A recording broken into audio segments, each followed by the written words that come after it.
গরমের দিনে লাচ্ছি থাকবে না এমন কখনো হয়? হ্যাঁ বন্ধুরা, আপনাদের জন্য এই গরমে প্রাণ ঠান্ডা করা রেসিপি নিয়ে হাজির হয়েছি। আজ লাচ্ছি বানিয়ে দেখাবো। লাচ্ছি বানানোর জন্য আমি এখানে টক মিষ্টির দই নিয়েছি 100 গ্রামের মতো। এই দইয়ের ভিতরে 1 চামচের মতো বিট লবণ দিয়ে দিচ্ছি আর 5 চামচ চিনি দিয়ে দেব।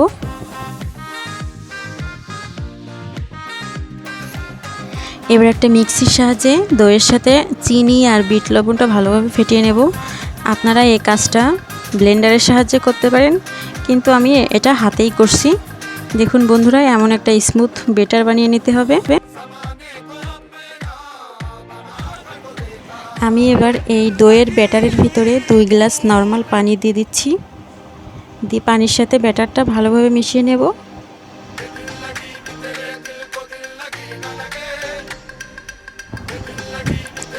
এবার এটা গ্লাসের ভিতরে ঢেলে নিচ্ছি। গ্লাসে ঢালার পরে এর ভিতরে 2 টুকরা করে বরফ দিয়ে দেব।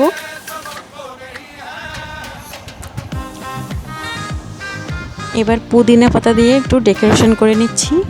দেখুন বন্ধুরা, রেডি হয়ে গেল আমার ঠান্ডা ঠান্ডা লাচ্ছি। বাইরে থেকে এসে গরমের দিনে এমন ঠান্ডা লাচ্ছি খেতে কারে না ভালো লাগে বন্ধুরা। আমার এই ভিডিওটি যদি ভালো লেগে থাকে তাহলে লাইক কমেন্ট শেয়ার করতে পারেন, আর আমার চ্যানেলটি সাবস্ক্রাইব করে আমার পাশে থাকবেন। ধন্যবাদ সবাইকে।